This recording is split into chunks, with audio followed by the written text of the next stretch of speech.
Hello, I'm Dan Lawson, and thank you for joining us here at Take Notice, where we examine public safety issues facing our community.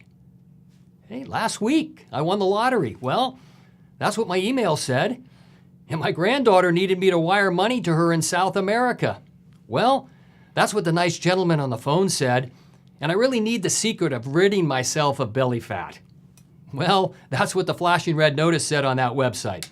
What really bothered me, though, was that phone call from the IRS saying that they had discovered an error in my tax return, and I needed to pay the penalty. Yep, all I needed to do was provide a small down payment and verify my Social Security number. Scams. All of them scams. How do you know what's real and what isn't? Well, today we're going to learn what scams are happening right now in San Mateo County, what's being done to stop them, and what you can do to avoid falling victim to crimes. It is my pleasure and honor to welcome to the show San Mateo County District Attorney Steve Wagstaffe. Thank you for joining us today, Steve. Let's start by talking about the type of scams people are currently experiencing. What kind of scams are occurring right now in San Mateo County, and who are the targets of these scams? Well, you know what? We're getting people coming to us, telling about how they've been victimized, how they've been cheated. And it's a lot of what you started with. A lot of those, the phone calls, the IRS, your son is in custody in London and you need to send money. But we have our own special ones too. And the reason for that is that we have a very trusting older population in San Mateo County, our age. And so people feel, hey, they know people are trusting. So it's both by phone calls and by in person. Mm-hmm. There are scams going on where people are ripping people off.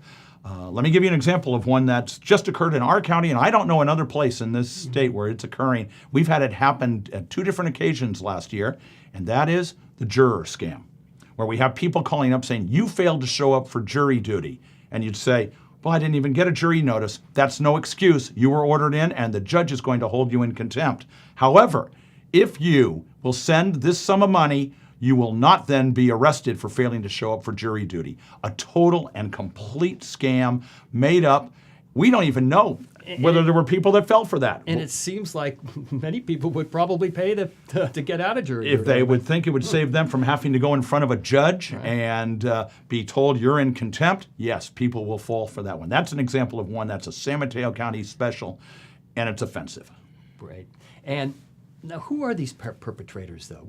Where are they located? Are they local, domestic? Are they international?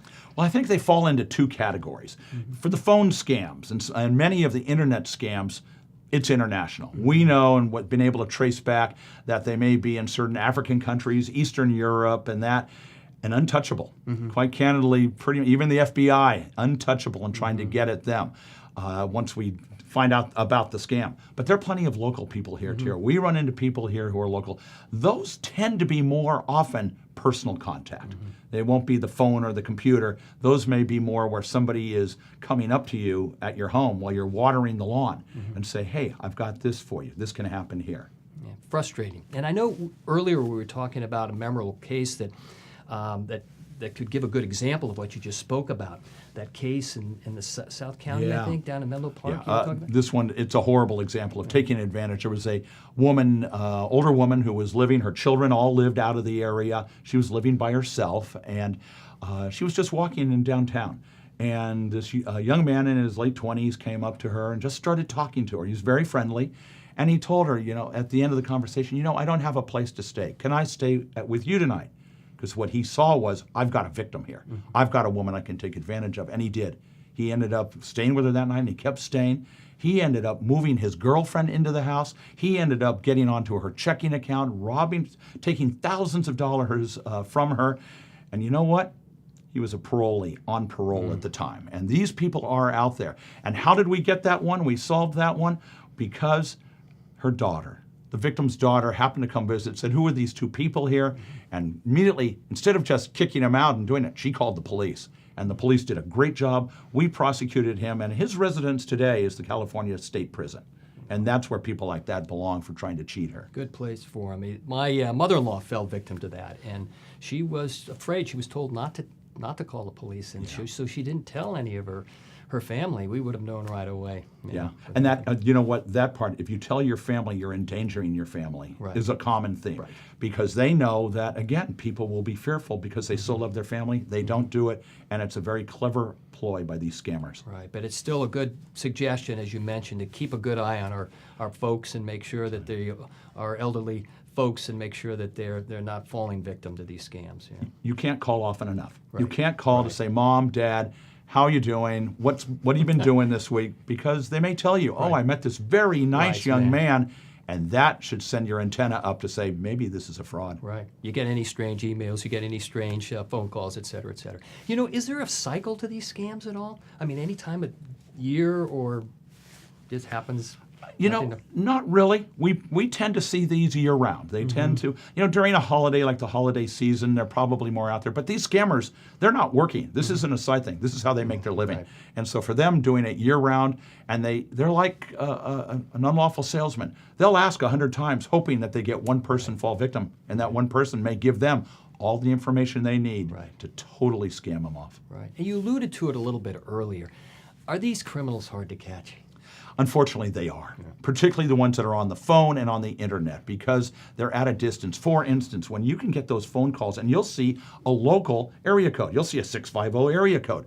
That call may be coming from somewhere on the East Coast or in Europe, something like that, because there is a way in which you can set it up where you go through it, and the number that we see on our phone is a 650, and we say, oh, this is a local person. Right. They're not. It's a complete fraud. I get those. I bet I get those on my cell phone. I bet I get those every day. I as well.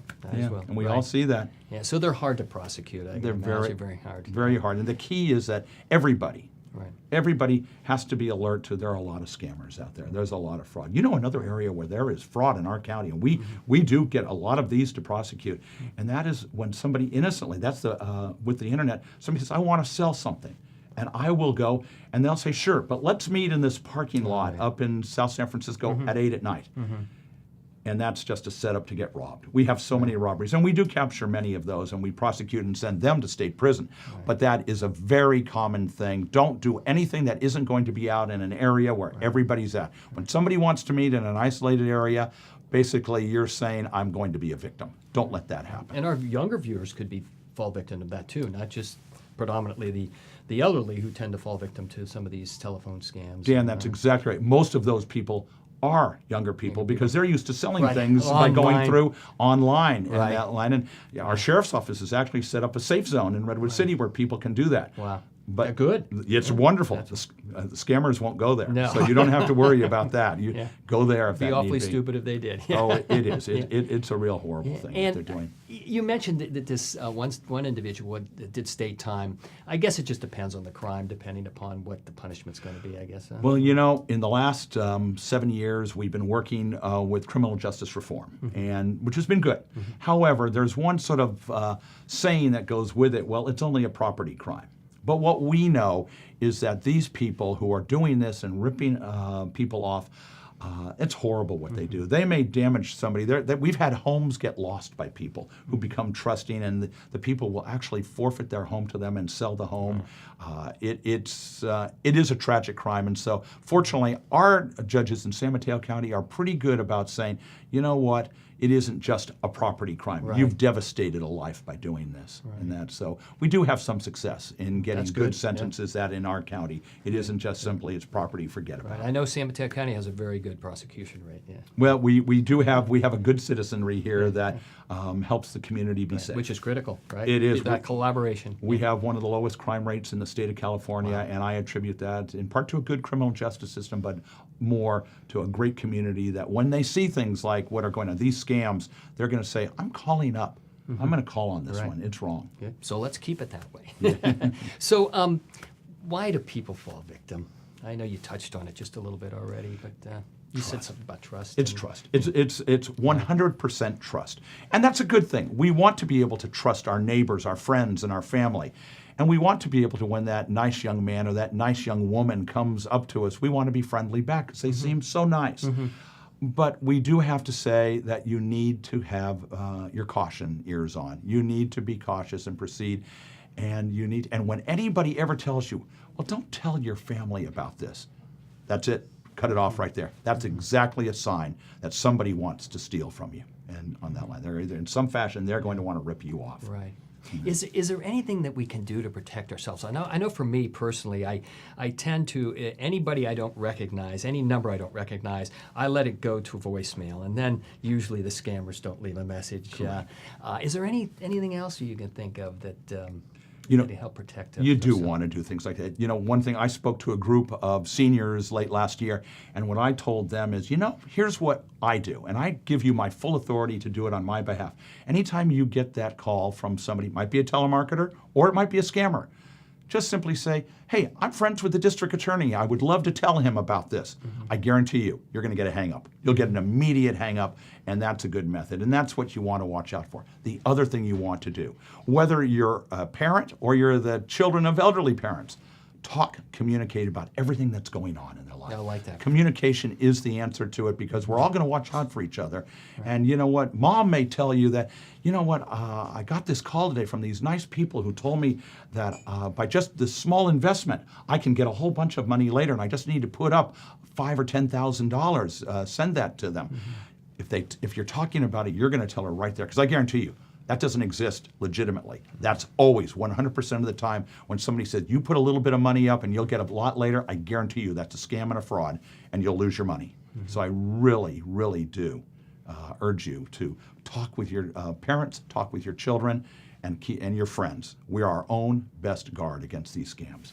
Great advice. And in the event that we do fall victim, what should we do? What should we do? Well, number one, there's a variety of options. Number one, call the police. Don't think, I can't bother the police with this. They've got too many other things. They've got murder, rape, and robbery to worry about. That's wrong. This is important to them. This is their way of protecting the community. So call the police and let them know about that. Another thing they can do is call the district attorney's office. They can call them by calling 363-4636 and saying you want to report something of this nature. Or you can go to the San Mateo County District Attorney's Office website. We have methodologies where consumers can report these frauds, because the key is, if people don't report it, then the scammers will think, I've got easy pickings here, and we don't know the extent of the problem. So it's calling police. That's one of the biggest reasons that we're here. We're here to protect the community, and we would love to be able to hear about this, because if we don't, we think, that's not a problem in our county. And the reality is, it may be. Right. How about resources? I mean, I know we'd like not to get to that point where we have to make a phone call and say we're a victim. So are there any resources out there that somebody could go to that could get some of this prevention information? There is. You can find, realistically, if you just enter into a search engine, Google, Yahoo, or whomever it may be, and simply say common scams, there's a tremendous listing of what is there and what's out there, and places one can go to try and protect against it. California has in their California Consumer Protection Division, they've got a place you can go either online or the phone, whichever is easiest for you, and you can find out places you can report these things to. Because what I know is that of all 58 district attorneys' offices in the state of California, all of us are inundated with these type of cases, and we're only capturing a small number of them. It's out there. It's the modern way. The old-fashioned fear of, I'm going to get mugged on the street, that's still a concern, but it's not. The biggest mugging that's occurring is on the phone, on the internet, or that friendly face that you meet at the market. You never know. This has been great. Is there anything else you'd like to add, or are there any questions that we missed? No, I think we sort of covered the area, other than, again, just be aware it's out there. Remember, when somebody comes knocking on your door, if they're selling something or they're soliciting for something, they're supposed to have a city permit. Ask them for their permit. I do it. If you're going to open your door, my good advice may be don't open the door, but if you do decide to open your door, say, may I see your permit? And if they say, well, the police said I could do it without one, call 911 and get the police there. That's a scammer who doesn't belong there. Great. The message is clear. Be extra vigilant with your personal information. And remember, if it seems odd, it probably is. Be extra careful of any transaction where you are cautioned to keep it a secret. And use the resources you learned about on Take Notice to check out anything you consider suspicious. You can always call local law enforcement. Your tax dollars pay for that call. Thank you for tuning in to Take Notice. Stay up to date on all our latest episodes by visiting mctv.tv and following MCTV on YouTube, Facebook, and Twitter. And please send topic ideas to takenotice@mctv.tv.